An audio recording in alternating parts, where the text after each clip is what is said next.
Shalom, nous allons étudier le Daf Samer He dans Masechet Baba Metsi'a. Et nous reprenons au début du Daf Samer He pour une fois. Au bout de quelques lignes, Amar, Abaye. Donc on est quelques lignes, 7-8 lignes à la fin, au début du Daf Samer He. Amar Abaye, Haïma de Masik Zouzé d'Irbita Bechavre. C'est quelqu'un qui prête avec intérêt. Donc il a prévu 4 zouz d'intérêt. Le Kazlechite Arva'a, Grivé. Bezouza Beshoka, Veivle Ihu Khamisha. Donc, en fait, non, mais là, il doit lui donner un zouz d'intérêt, et un zouz, c'est l'équivalent de 4 mesures de blé. Et au lieu de lui donner 4 mesures de blé, la personne qui a emprunté lui a donné 5. Donc finalement, il lui a donné un peu plus de rébit que prévu. Et là, on est selon l'avis qui va être la lacha. Rappelez-vous, on a une marloquette, Rabbi Lazar Chachamim. Est-ce que lorsque le rébit est de Raïta, est-ce que les dayanim, les juges, contraignent le prêteur de rendre l'argent? Quand c'est des Rabbanan, on est d'accord que non. Quand c'est de Raïta, marloquette. Et nous, on pense que oui, il faut rendre. Donc quand on va récupérer, est-ce qu'on récupère tout ou qu'une partie? C'est-à-dire, les 4 qui ont été prévus depuis le départ, il a dit voilà, je te prête, tu vas me rendre un zouz qui vaut 4 séim. Ces 4 séim-là, qui vaut un zouz, c'est vraiment un rébit qui est tout ça, parce que c'était prévu à l'avance et c'est donné à la fin. Donc ça, c'est un vrai rébit de Raïta, selon Rabbi Lazar, il faut le rendre. La question, c'est le cinquième, c'est la cinquième mesure qui est rajoutée. Et qui rajoute un peu sur le zouz, qui fait que c'est 1,2. Ce cinquième en plus qu'on a rajouté, est-ce que c'est assimilé au rébit d'Oraita et donc ça doit être rendu?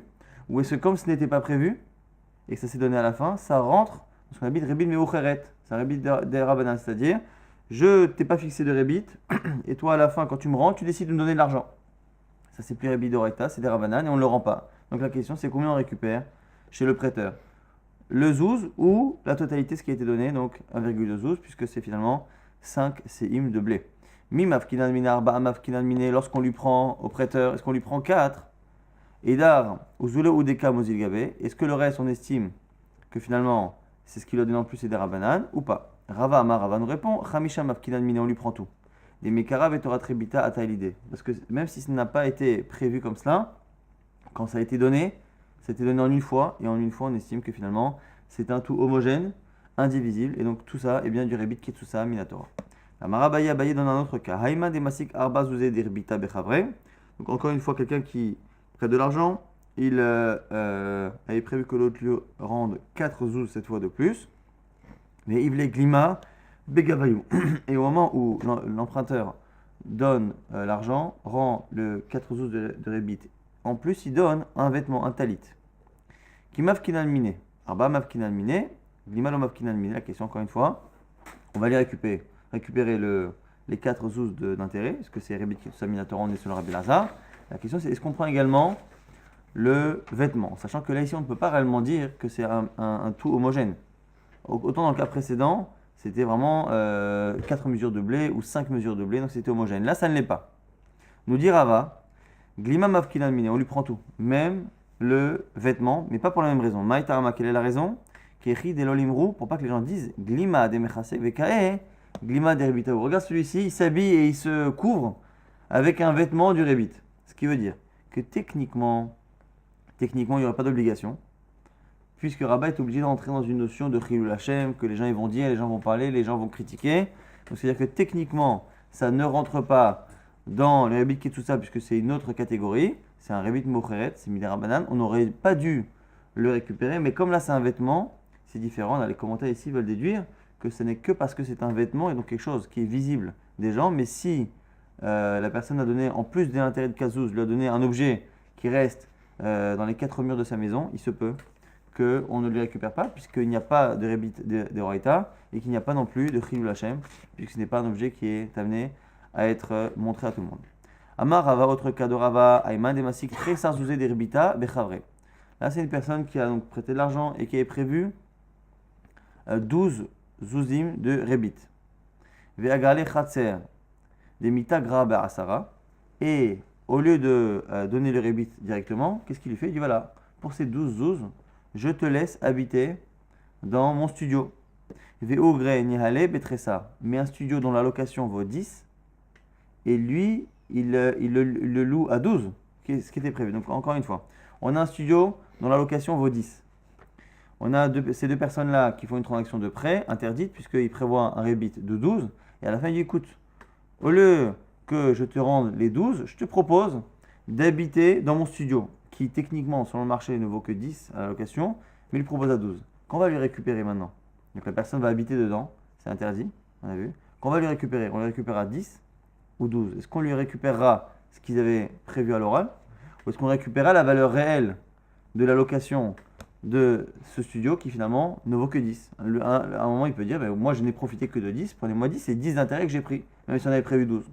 Donc c'est la discussion. Qui mafkinalmi, lorsqu'on lui prend très sain mafkinalmi, est-ce qu'on lui prend 12 ou est-ce qu'on lui prend 10? Amalé Ravacha midifti les Ravina, réponse de Ravacha à Ravina, velei malé qui agra. Mechila, Rabat pose pas la question, Rabat il tranche. Très sain mafkinalmi, on lui prend 12. On lui prend ce qu'ils avaient prévu, même s'il n'a profité réellement que de quelque chose qui vaut 10. Alors il lui répond, Ravacha, il lui dit, velei malé qui agra achi, dava kami chercher li. Et attends, quand j'avais dit, voilà, je veux bien habiter là-bas pour une valeur de 12, c'est parce que je ne pensais pas qu'on allait récupérer cet argent. Achat de l'or, mitrachreli, maintenant qu'on ne me le laisse pas l'argent, que d'agré coula alma ou d'agra, moi je n'aurais pas réellement payé ce studio pour 12.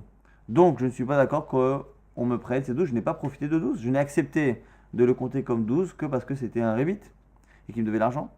L'agma répond, Mishum de Amale, Savar de Kabbalah. On peut lui répondre non. À partir du moment où tu as discuté avec lui, tu as dit que tu as accepté pour les 12 qu'il te devait en rébit de te loger là-dedans, ça veut dire que tu as signé un contrat de location pour un loyer de 12 et non pas un loyer de 10. Et donc à ce moment-là, on considère que dans ta logique, tu as profité de 12 qui était le rébit prévu et donc du coup, tu dois rendre ton rébit. Ça, c'est la halakha de Rava. Maintenant, on va parler d'un nouveau cas. Quelqu'un qui, encore une fois, va essayer, et ça va être le sujet de la Mishnah et de l'Egmara qui suivent, quelqu'un qui vend plus cher un bien, et ça peut s'apparenter à du rébit en fonction de la manière qu'il a de faire, s'il récupère enfin, le fait de vendre plus cher un bien si tu me payes plus tard. Donc si je te le vends maintenant, il vaut X. Si tu me donnes l'argent plus tard, ça coûtera X plus quelque chose. Est-ce que finalement, c'est pas une manière de le vendre maintenant et de faire en sorte que je te prête cet argent en attendant, que tu me dois, et je te le prête avec intérêt parce que tu me le rendras avec plus d'argent. Alors on va dire que ça dépend des cas. Marbin à la Sachar, Ven Marbin à la Mecher. Pour un bien immobilier par exemple, on peut augmenter le prix de location, mais pas le prix de vente. Ketsa, la Mishnah donne les exemples. Et ce qui est le tracéro, il lui prête sa cour. Alors on va parler de cour et de terrain, mais c'est parce qu'en fait c'est l'habitude. Il lui prête sa cour ou sa maison. Il lui loue sa cour ou sa maison. Et alors il lui dit, il marche à Vatanatani. Si tu me payes maintenant ton loyer, ton loyer sera de 10 laim à l'année. Bon, pareil pour le mois. Et si tu me donnes chaque mois, ce sera un sela par mois. Et donc 12 par an. Donc en gros, il est en train de lui dire, si tu payes tout en début d'année, tu ne paieras que 10. Si tu payes chaque mois à l'utilisation, tu paieras 12. Et ça, c'est autorisé. On n'estime pas que dès maintenant la transaction est faite et qu'en fait, au lieu qu'il lui donne maintenant 10, il lui dit voilà, ces 10 là, je te les reprête et tu me les rends 12. Ça, c'est pas ce problème-là. C'est moutard. Macharlo et Sadeo, maintenant il lui vend le terrain. Vraiment, il lui dit il marche à ton ici, tu me donnes l'argent maintenant. Arishecha Belezous, je te le vends 1000. Im la Goren, si tu attends la grange, la récolte, c'est-à-dire que tu prends le terrain maintenant, tu le cultives, tu fais ta récolte, tu vends ta récolte, et une fois que tu vends ta récolte et que tu as des liquidités, tu me payes le terrain que tu as pris maintenant, donc, mais tu le paieras qu'un an plus tard. Mais je te le vends à 12 manées, ce qui revient à 1212. Assaut, c'est assaut. Donc quelle est la différence là-dessus la question? Pourquoi dans une location c'est autorisé, dans une vente c'est interdit? Ou Maïshna, Seifa, quelle est la différence entre le début et la fin? Pourquoi une location je peux augmenter le prix si j'accepte de me faire payer plus tard et pas pour une vente? Rabba, Rav Yosef d'Amrit Tavayou, la réponse de Rabbi Rav Yosef, elle est de Srirout, et na Mishtale met elle les basof. Il dit parce que dans une location, l'obligation du locataire de payer ne provient qu'à la fin.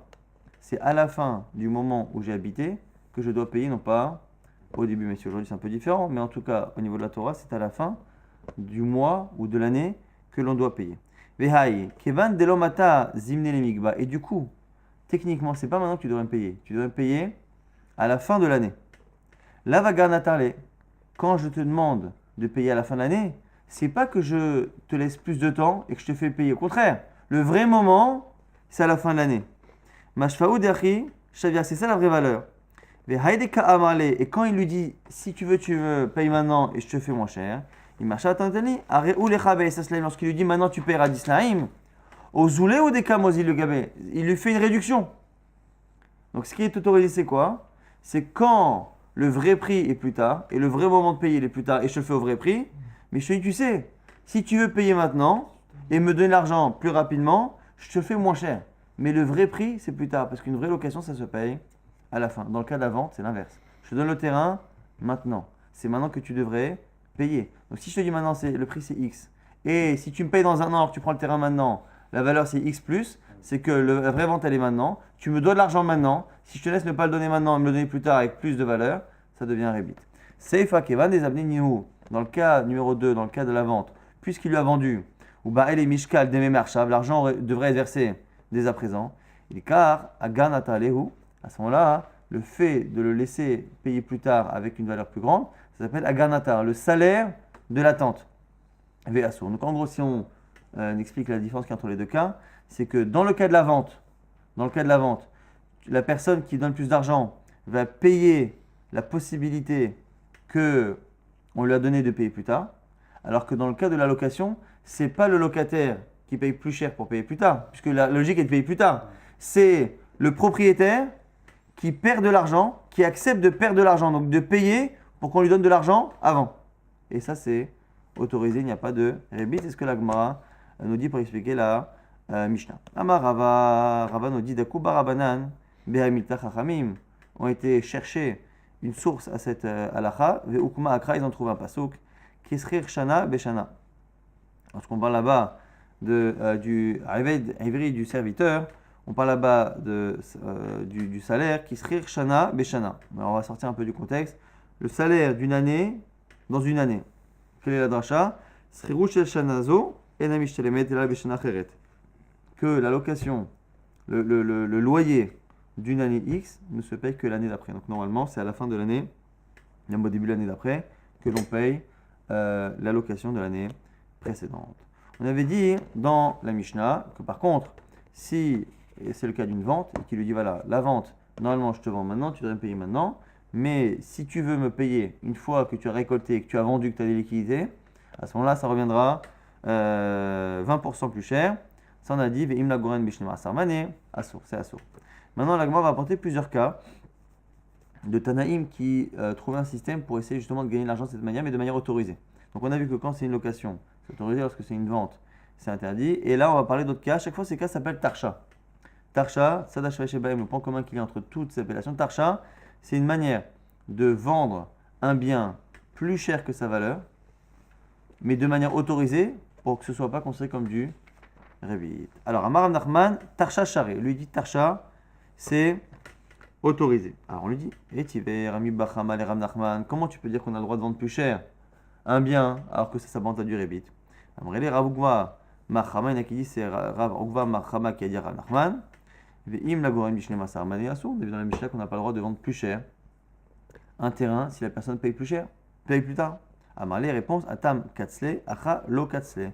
Première nuance que propose Rav Nachman, ça dépend si c'est fixé ou pas fixé. C'est-à-dire que là, le problème qu'il y a dans la Mishnah, c'est qu'il lui dit si tu me payes maintenant, c'est 1000. Si tu me payes dans un an, c'est 1200. Là, le fait qu'on ait les deux valeurs, ça nous fait un pourcentage de plus, et ce pourcentage, c'est Revit. Mais si il ne lui dit pas la valeur actuelle, il lui dit écoute, je te propose, si tu veux, je peux te vendre ce bien, mais directement, je te propose une vente avec paiement différé. Tu reçois le bien aujourd'hui et tu me payes dans un an 1200. Mais on n'a pas formulé le prix dans le cas où tu payes à la Macom. Et donc, c'est la raison pour laquelle le Rav Nachman, c'est autorisé puisqu'on n'a pas clairement défini deux prix, dont un est évidemment plus important que l'autre en fonction du temps, où là, à ce moment-là, ça ressemble à la Garnatar et c'est interdit. Ça, c'est ce que dit Rav Nachman. Rav Papa nous dit Tarsha Didi Charé. Chacun va encore une fois défendre son mode de financement. Rav Papa dit Tarsha Didi Charé. Moi, mon Tarsha, il est autorisé.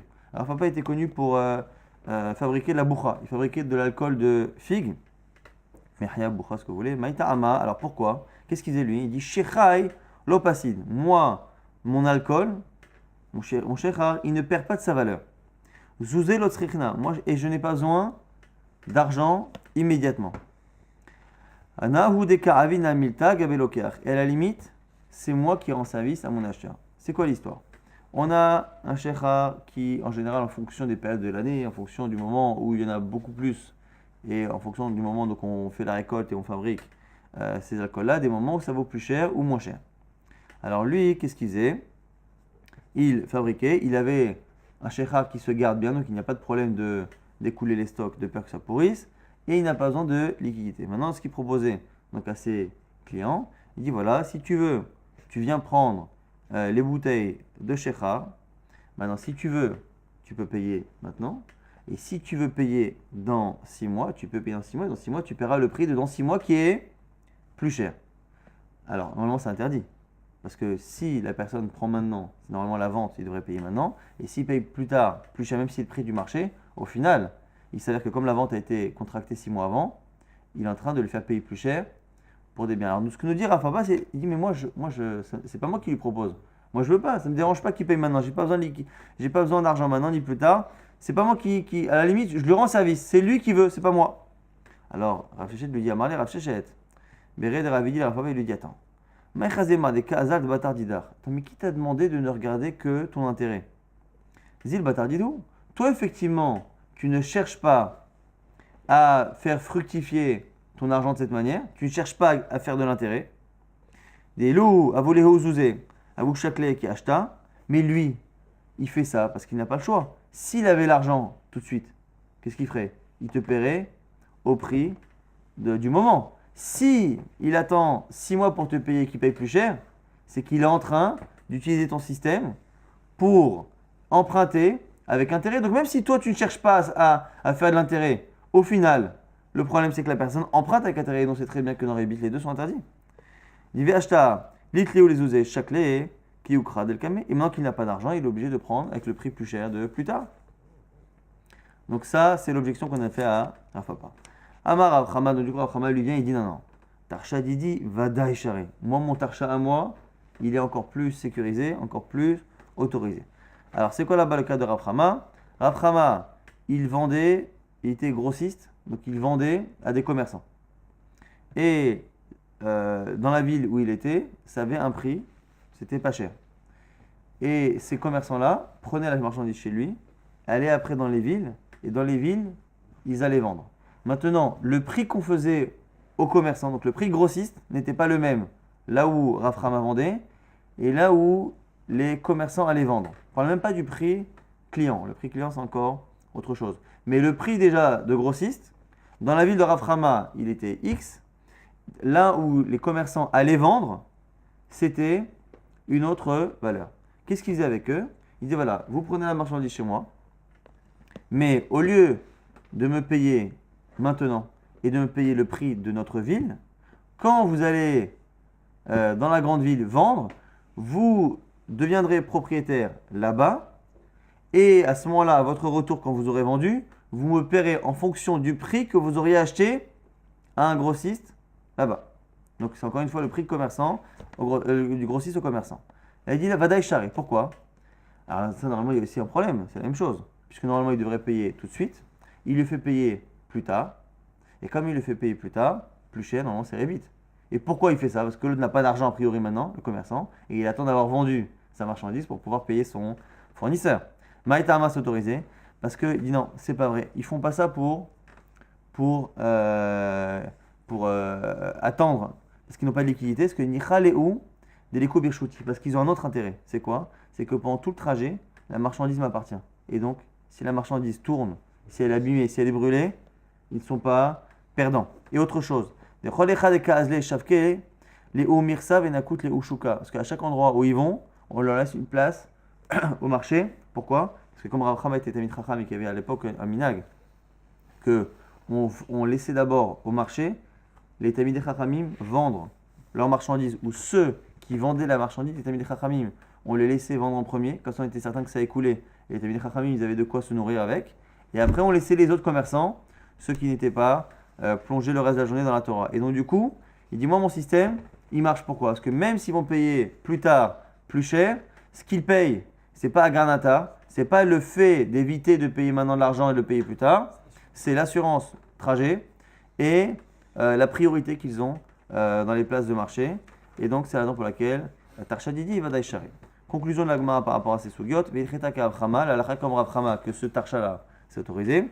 Veicheta ke Rabbi Lazar, la halakha comme Rabbi Lazar, comme on a dit tout à l'heure, que lorsque l'on a un rébit de Horaïta, les Déanim font récupérer l'argent chez le prêteur, quand c'est d'Horaïta, alors que Rabbanan disait non. Quoi qu'il arrive, lorsque le rébit n'est qu'un rébit de Rabbanan, tout le monde ne discute pas, on ne reprend pas, mais en tout cas d'Horaïta, on reprend. Veicheta ke Rabbi Yanai de Amar, la halakha comme Rabbi Yanai, qui reprend pour ceux qui ont bonne mémoire. Malihen ou Mali Demehen, c'était un des passages les plus difficiles. Malihen, Mali Demehem, c'est pareil, les fruits que leur valeur. C'était dans le cas où quelqu'un avait prêté un mané, lorsqu'il récupère, on lui donne finalement à la place des pérotes, des fruits. Après, ces fruits prennent de la valeur, il peut récupérer la valeur augmentée dans une autre denrée ou même en liquidité, et ça ne s'apparente pas à du rébit, parce que finalement, que ce soit eux ou leur valeur, c'est kiff-kiff. Ça, c'est ce que avait dit Rabbi Yanai, et c'est comme ça que la Gemara tranche. Nouvelle Mishnah, Machar lo et asadeh v'natan lo miktsat damim, quelqu'un qui vend un terrain. Et le vendeur lui donne une partie de la somme. Vraiment, lui dit, et matai shetirtse, ave ma'ot, quand tu veux, tu me donnes la suite. Vetol et shelach. Et à ce moment-là, tu prendras le terrain. C'est assourd. Pourquoi c'est assourd? Parce que le problème, c'est comme on ne connaît pas la suite des événements, on ne sait pas si la vente sera terminée ou pas. Si la personne rapporte la suite de l'argent, ça veut dire que la vente était bonne, et donc la vente était bonne rétroactivement, et donc qui devait profiter normalement du terrain et de la récolte? C'est l'acheteur. Si par contre, finalement la personne ne rapporte pas la suite de l'argent, comme ça peut arriver, la vente finalement est annulée, et donc le terrain continue d'appartenir au vendeur, et donc qui est propriétaire? Donc c'est le vendeur. Le seul problème c'est quoi? C'est qu'on a peur du coup, comme il y a une partie de la somme qui a été donnée, que s'il y a eu une vente, ça veut dire que la somme qui n'a pas été donnée était un prêt. Dans le cas où il n'y a pas eu de vente, c'est la somme qui a été donnée qui est censée être qui ressemble à un prêt qu'on a donné au vendeur, parce que finalement il n'y a pas eu de vente. Donc c'est l'argent que je t'ai prêté. Et du coup, on peut laisser personne manger la récolte parce qu'on a peur qu'en fonction de ce qui va se passer à l'avenir, ça s'avérera être rétroactivement quelque chose qui ressemble à du rébit. Il va al sadehu dans le cas où il lui a prêté l'argent et en disant voilà, si je ne te rends pas, tu récupères le terrain. Vraiment, il lui a dit si tu ne donnes pas mikan d'ici 3 ans, arehi sheli, le terrain est à moi.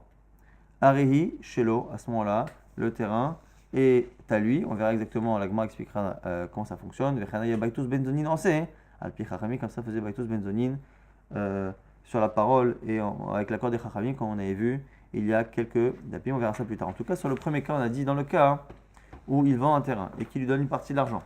On a dit mi ochel perot. Alors qui consomme la récolte? Avuna mar mocher ochel perot. C'est le vendeur qui continue de consommer la récolte. Rav Anan amar meshaleshim et perot. Rav Anan dit non.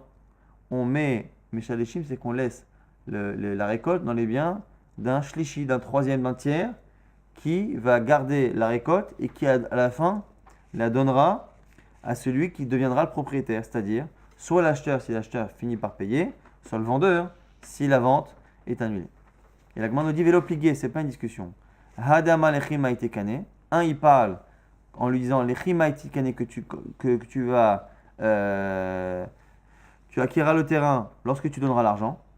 Donc ça, c'est Ravuna. Donc c'est pour ça que Ravuna dit que le vendeur peut consommer le terrain, peut consommer la récolte. Pourquoi? Parce que lui, il pense il n'explique pas la Mishnah, il parle d'autre chose. Il dit dans un cas où c'est clair, il dit voilà, tu me donnes une partie de l'argent, mais même quand tu me donneras à la fin, tu ne seras propriétaire qu'à la fin. C'est-à-dire que pendant toute cette période-là, on n'a aucun doute sur qui est le propriétaire, ça reste le vendeur. Par contre, Hadama Lechim Maitit Kane Marshav, la lacha de Rav Anan, c'est comme ça qu'on a expliqué la Mishnah, elle est dans le cas où il lui dit voilà, tu me donnes un peu maintenant, et lorsque tu auras payé la totalité, tu seras propriétaire depuis maintenant, la vente de maintenant sera validée, et là effectivement, du coup on a un problème, c'est que pendant toute cette période-là, on ne sait pas qui s'avérera plus tard être le propriétaire depuis le départ, et donc on a peur que celui qui a consommé ne soit pas le propriétaire et que l'argent qu'il a donné ou qu'il n'a pas donné s'avère être finalement un rébit ou quelque chose qui ressemble à du rébit. Taner Rav Safra berébit de Rabbi Chia. Alors, Rav Safra nous dit qu'au sujet du rébit de Rabbi Chia, donc c'est ce fameux cas justement de rébit où la personne donne une partie de l'argent et pas la totalité, on dit parmi chez Shneem ou Tarim, parfois les deux ont le droit de consommer. Parmi chez Shneem Asurim, parfois les deux n'ont pas le droit de manger. Parmi chez Mochem Mutav Aloker Asur, parfois c'est le vendeur qui a le droit et pas le vendeur. Et des fois l'inverse, parmi chez Aloker Mutav Mocher Asur, des fois c'est le vendeur qui ne peut pas et l'acheteur qui peut. Alors, Anerava Batre, alors il va lui répondre. Il lui dit parmi chez Shneem ou Tarim, quand est-ce que les deux ont le droit? De Amale, Kene Veshior Zuzar. S'il lui dit voilà, tu me donnes une partie de la somme et acquiert avec cette partie de la somme la partie du terrain correspondant. Tu m'as donné 20% de la valeur, tu es propriétaire de 20% de la récolte. À ce moment-là, chacun peut consommer. Celui qui a versé 20% payé prend les 20%, celui qui a gardé les 80 prend les 80. Super. Mishnah Surim, quand est-ce que les deux sont interdits? C'est comme notre Mishnah d'Amarlé, les Chim Maitit, Kanem Arshav. Notre Mishnah où il a dit quoi? Comme il avait dit Rav Anan, que lorsque tu donneras la totalité, la vente d'aujourd'hui sera validée et donc tu seras propriétaire rétroactivement depuis maintenant. Comme on ne sait pas d'ici là qui s'avérera être le propriétaire depuis le début, le vendeur si la vente est annulée, l'acheteur si la vente est validée, on a peur qu'il y ait une histoire de rébit. Si encore une fois l'acheteur a acheté et qu'il a acheté depuis le début, il aurait dû donner tout l'argent et donc on estime que l'argent qu'il n'a pas versé sur le coup, c'est un prêt que le vendeur lui a fait et si le vendeur a consommé, c'est du rébit. Si par contre il n'y a pas de vente, c'est-à-dire que le bien est toujours au mocher, pourquoi on lui a donné l'argent en attendant? Cette petite somme qu'on lui a donnée qui va nous rendre, c'est comme un prêt. Et si, par malheur, c'est l'ex-futur acheteur qui a consommé, ça s'avère être quelque chose qui lui ressemble à du rébit. Donc ça, c'est le cas de Rav Anan de la Mishnah. Quand est-ce que le vendeur peut consommer, mais pas l'acheteur? C'est le cas de Ravuna. D'Amarle, les Chimatit Kane.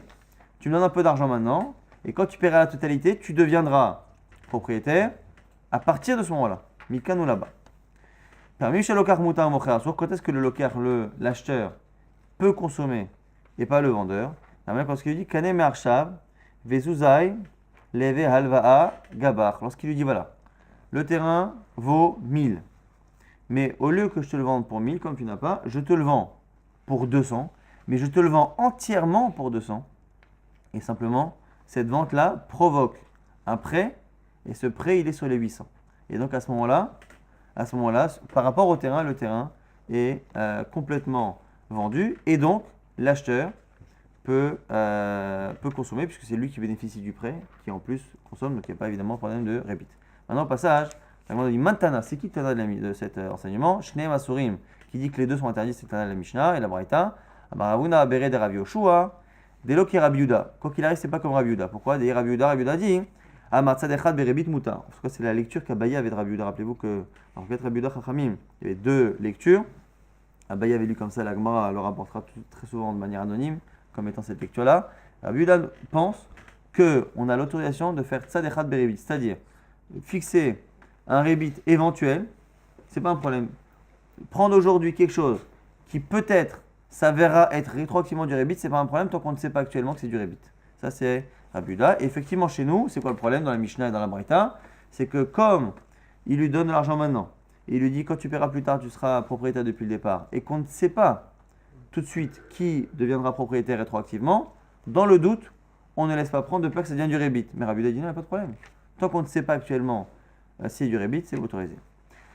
Autre cas, Mashkenlo Ba'it, Mashkenlo Sadeh, dans le cas où la personne a fait un prêt et en gage, elle a mis le terrain ou la maison qui vaut plus que le prêt va mal, lui dit que les mocham, lotim kirem, et la li bedamim alalou. Lorsque tu voudras vendre ton terrain, tu me le vendras à une valeur moins chère. C'est assou, beshaviem mutar. Donc c'est quoi le cas? Le type il lui prête 1000, sa maison elle vaut 1200 et il lui dit voilà, au lieu de me rembourser 1000, si tu veux, tu me donnes ta maison.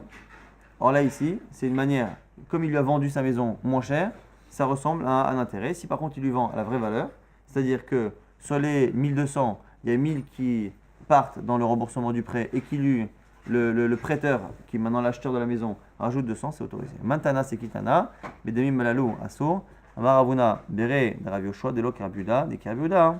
Amar tzadechad berabin mutal, Agma nous dit là aussi, c'est pas comme Rav Yehuda, parce que Rav Yehuda, encore une fois, n'interdit que dans le cas où on est certain qu'il y a du rébit. Là, on ne sait pas si il va la vendre ou pas, et donc comme on ne sait pas, il n'y a pas d'interdit. Machalo ba'id, machalo sadeva malo. Il lui vend maintenant une maison, il lui vend un terrain. Alors on va laisser ce cas, je pense, pour demain. On aura le temps de le faire si tu veux comme il faut.